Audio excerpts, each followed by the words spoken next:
किसी भी राष्ट्र या समाज के जिंदा रहने का मतलब होता है कि वहां सत्य, न्याय और संविधान जिंदा हो।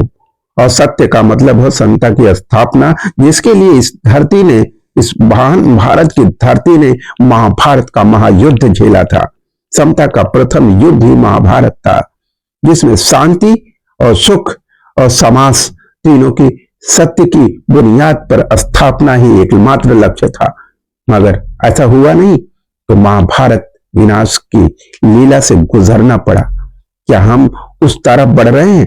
इसलिए 14 साल के बच्चे से लेके मौत के मुंह में खड़े हर व्यक्ति को यह सोचने का दायित्व है कि हम अपने भारत को कैसे बचाएं। आज समता, न्याय और संविधान तीनों के बीच में संघर्ष और उन तीनों को खत्म कर देने वाले दीमक का नाम है भ्रष्टाचार। भ्रष्टाचार सिर्फ पैसे से नहीं, भ्रष्टाचार की पहले कदम का नाम है भ्रष्ट सोच, जिसे न पकड़ा जा सकता, न देखा जा सकता, न कैद किया जा सकता। यह हमारी अभिव्यक्तियों में ही पकड़ा जा सकता, आचरणों से प्रमाणित किया जा सकता और उसे न्यायिक मूल्यों से गिरफ्तार किया जा सकता। गिरफ्तार यानी समाज और देश और संवैधानिकता उसका आई विटनेस बने। संवैधानिकता यानी उच्चतम न्यायालय के न्यायाधीश अपना दायित्व संविधान के मूल्यों की मर्यादा को स्थापित करने के लिए निष्पक्षता और पारदर्शिता को सुनिश्चित करना समझेंगे तो निश्चित रूप से वो दायित्व पूरा भी होगा और भारत का भविष्य सुरक्षित होगा, वरना उसकी जड़ें खोखली हो जाएंगी। न्याय तभी संभव होता है जब देश की जनता ये जानती हो कि अब उसके साथ न्याय हो रहा है या अन्याय हो रहा। यह तभी संभव है जब उस देश का हर नागरिक न्याय मित्र हो। न्याय मित्र की मर्यादा यानी निष्पक्षता और पारदर्शिता की कसौटी पर खुद को कसकर न्याय को सुनिश्चित करना चाहता। और यदि ऐसा होता है तो दुनिया की कोई ताकत नहीं, दुनिया की कोई सत्ता नहीं, दुनिया की कोई न्यायिक व्यवस्था नहीं कि उसके अधिकारों से उसे वंचित कर दे, क्योंकि उसका अगला विकल्प सिर्फ जन क्रांति बचती है। यह बात न्यायपालिका को भी पता है और राजनीति करने वालों को भी पता है। जब जनता के अधिकारों पर हमला होगा तो यह वही जनता है, यह वही भारत की नागरिकता है जो न तो मुगलों को बख्शा, न अंग्रेजों को बख्शा, न जाने कितने आतताइयों ने भारत को गुलाम बनाया, लेकिन सबको जाना पड़ा। तो यह भ्रष्टाचार का दीमक भला क्यों नहीं खत्म हो सकता? फैसला सिर्फ हर नागरिक को लेना है, क्या वो न्याय मित्र है? यदि वो न्याय मित्र है तो उसका हर कर्मचारी भी न्याय मित्र होगा, उसका न्यायाधीश भी न्याय मित्र होगा, उसका प्रशासक भी न्याय मित्र होगा और ये सब न्याय मित्र होंगे तो उसका नेता भी न्याय मित्र होगा। और ऐसा होगा तो निश्चित रूप से नीतियां भी उसी के लिए बनेगी, उसी किसान के लिए बनेगी, किसान के बेटे के लिए बनेगी, युवा भारत के लिए बनेगी। रोजगार की गारंटी होगी, हर घर के दरवाजे पर स्वास्थ्य से लेकर न्याय की सभी सुविधाएं सुनिश्चित होंगी। शिक्षा की वैचारिकता और शिक्षा की मर्यादा का पराकाष्ठा की सभी चार दीवारियां उसके समाज के चारों तरफ सुनिश्चित होंगी और बड़े बड़े इंस्टीट्यूशन उसकी मर्यादा का प्रतीक बनेंगे, इसलिए कि उस देश का नागरिक न्याय मित्र है। जिस देश का न्याय मित्र नागरिक होता है उस देश में अशिक्षा के माहौल को बुनियादी ताकत कोई राजनीति की सत्ता नहीं बना सकती। लेकिन भारत में ऐसा हो रहा। तो क्यों हो रहा? क्योंकि जनता सोई हुई है। जनता ने यह मान लिया कि यह उसकी बाध्यता है, मजबूरी है, उसकी बेबसी है, उसकी लाचारी है। वो अपने अधिकारों के लिए आवाज नहीं उठा सकती। वो देश जिसने अंग्रेजों से अपने आप को छीन लिया, वो देश के लोग मोदी, राहुल और अखिलेश बनने को तैयार हो जाते तो क्या वो न्याय मित्र बनने को तैयार नहीं हो सकते? यदि हर नागरिक, हर भारतीय, हाँ मैं भारत का न्याय मित्र हूं, हाँ ऐसा हुआ तो क्या वास्तव में न्यायपालिका उसकी न्यायिक अधिकारों को छीन पाएगी? क्या राजनीति उसके अधिकारों को छीन पाएगी?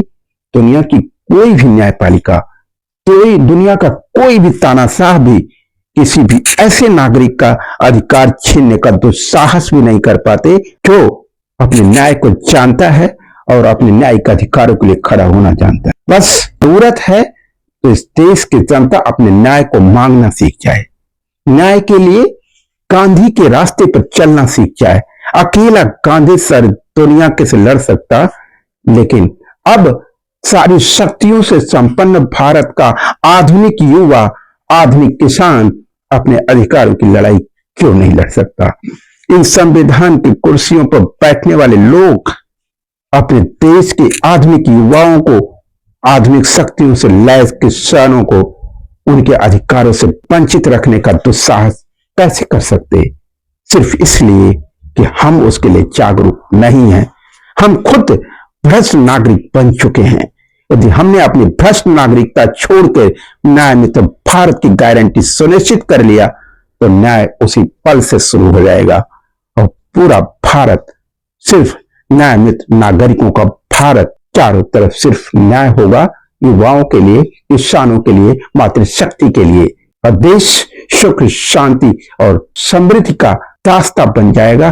और तुम कहोगे नहीं, सारी दुनिया कहेगी, विश्व की महाशक्ति Bharat.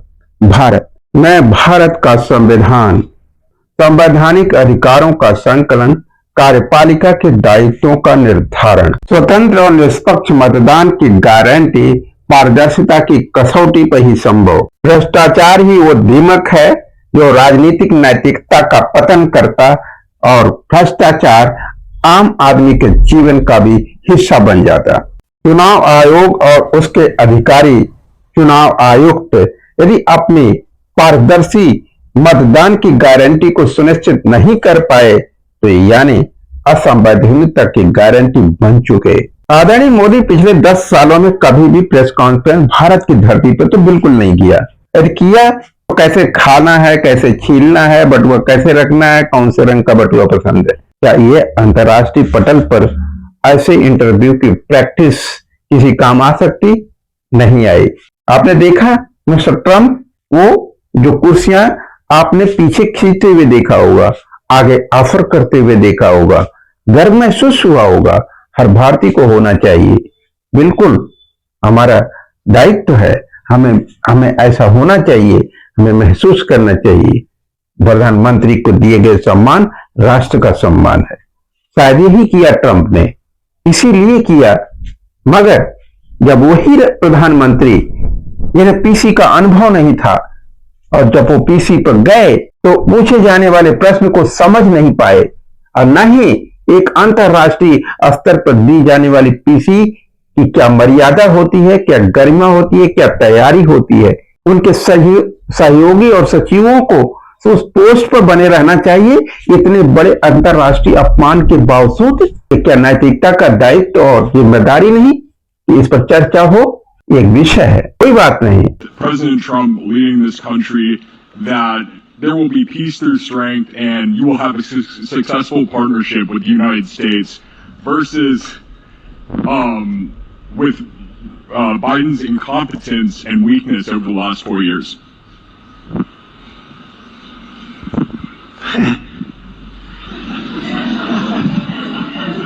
That's your question, but I'll answer it. I agree with you. Gross incompetence. हमारे देश के भावी प्रधानमंत्री की लाइनों में खड़े आदरणीय राहुल गांधी जी अपनी दादी जी श्रीमती इंदिरा गांधी जी के रास्ते पर अपने पार्टी के अंदर स्लीपर सेल यानी भ्रष्टाचार के खुलेआम शिकार और अपनी बदमिजाजी और खुरापाती भ्रष्ट सोच से कांग्रेस को खत्म करने का दीमकवादी षड्यंत्र अब राहुल के कदमों से खत्म होगा या नहीं, यह वक्त बताएगा। लेकिन प्रयास पोते का दादी के रास्ते पर चलकर यह राष्ट्र को एक नई दिशा देगा। यदि कोई भी देश की पार्टी भ्रष्टाचार की शिकार है तो उसका तंत्र भी भ्रष्ट ही होगा। यदि उसको उन्मुक्त करना है, राष्ट्र का सही नेतृत्व करना है, तो ऐसे भ्रष्ट लोगों से मुक्त होना ही पड़ेगा। देखिए ये नौजवान जो संजय निषाद साहब हैं, जिन्होंने निषादों की आगे बढ़ाने का गौरव हासिल किया और एक निषाद के आत्महत्या के हत्यारे, परिवारें टूट रही हैं, परिवारें बिखर रही हैं राजनीति के जलजले में, क्योंकि राजनीति भ्रष्ट नाली का दास्तां बन चुकी। परिवार की मर्यादा और मातृशक्ति का गौरव बचाना भी मुश्किल हो सकता है इस राजनीति के इन भ्रष्ट लोग जो न्याय के निर्धारक बन चुके। दुर्भाग्य है भारत का। विधानसभा हो या लोकसभा, दोनों ही देश के लिए नीतियां निर्धारित करने वाले संस्थान हैं और उसके अंदर संविधान की सभा में बैठकर संविधान की कसौटी पर और संविधान की कसम खाकर संविधान के मूल्यों की अवमानना करने वाले अपराधी, प्रमाणित अपराधी, उस संविधान सभा में क्या संविधान की मर्यादा, उस संविधान सभा की गरिमा को तार तार नहीं कर रहे होते। लेकिन दुर्भाग्य 75 साल की आजादी में कांग्रेस से लेके अन्य और अन्य से लेके बीजेपी तक 10 साल तक सरकार बीजेपी जो नैतिकता की गारंटी, दुर्भाग्य सबसे ज्यादा भ्रष्ट सांसद, भ्रष्ट विधायक स्वयं बीजेपी के अंदर भी, स्वयं कांग्रेस के अंदर भी, खुद समाजवादी पार्टियों के अंदर भी, तो नैतिकता की गारंटी कौन लेगा। और जब आम जनता के लिए बनने वाली नीतियां और उनके लिए निर्धारित दायित्व का जब निर्धारण करने वाली शक्तियां खुद अपराधी हों, भ्रष्ट हों और जो उन दीमकों का प्रतिनिधित्व कर रही, जो भ्रष्टाचार के सीवर नाली के नाले को तैयार करती और सारा देश की अस्मिता उस नाली में बदबूदार हो जाती। आइए अब उस दूसरे पहलू को इस एक छोटी सी क्लिप देखिए और सुनिए, फिर बात करते हैं। जब प्रधानमंत्री थे वो तो सिस्टम अच्छा था, क्योंकि CBI chief justice of India वो तीसरे व्यक्ति हो गए, तटस्थ व्यक्ति हो गए, वो किसी पार्टी पॉलिटिक्स के आदमी नहीं है और एक बड़ा ओहदे का ये चयन है जिसके ऊपर लोकतंत्र डिपेंड करता है, जिसकी क्रेडिबिलिटी पर लोकतंत्र डिपेंड करता है। अच्छा, एक और सवाल है इसी बीच में आपके दर्शकों के लिए बता दूं, अभी जो नरेंद्र मोदी की प्रेस कॉन्फ्रेंस हुई है अमेरिका में, जहाँ ट्रम्प साहब दोनों बैठे हुए थे, दोनों की ज्वाइंट प्रेस कॉन्फ्रेंस हुई। ट्रम्प साहब ने वहां बोलते बोलते नरेंद्र मोदी की मौजूदगी में एक बात कही कि चुनाव बैलेट पेपर से होने चाहिए, ईवीएम से नहीं होने चाहिए। ये दर्शकों को जानकारी होनी चाहिए कि अमेरिका के राष्ट्रपति ने नरेंद्र मोदी की मौजूदगी में खुद ये कहा कि चुनाव बैलेट पेपर से होने चाहिए, ईवीएम से नहीं होने चाहिए, वो गलत है। सुना मित्रों, दुनिया को टेक्नोलॉजी बेचने वाला, दुनिया को अपना रेडी बनाने वाला, दुनिया के हर चीज पर अपने वर्चस्व की स्थापना करने वाला अमेरिका कहता है हम ईवीएम पर भरोसा नहीं करते, हम ईवीएम बेच जरूर देते हैं। और वो कहता है कि यदि वास्तव में भारतीय लोकतंत्र की स्थापना को सुनिश्चित करना है तो ईवीएम मुक्त भारत होना चाहिए, प्रत्यक्ष या अप्रत्यक्ष। यह ट्रंप का कहना है कि ईवीएम से लोकतंत्र की रक्षा नहीं की जा सकती, उसे कभी भी हैक किया जा सकता। बहुत सारे उद्योगपतियों ने भी इस बात को, जो टेक्नोलॉजी एक्सपर्ट हैं, उन्होंने इस बात को सबमिट किया, जिसको स्वयं शिवराज साहब भी यहां पर सबमिट कर रहे हैं। आपने सुना होगा, क्योंकि वीडियो बहुत लंबी हो जाती है, इसलिए हम उसको शॉर्टकट करते हुए आपको बता रहे हैं कि आपको यदि अपना देश और देश की राजनीति को नैतिकता के मूल्यों पर, नैतिकता के तराजू पर एक बेहतर बनाना है और आम जनता को अपने लिए नीतियां तैयार करवानी है, तो स्वयं पहले न्याय मित्र बनना पड़ेगा।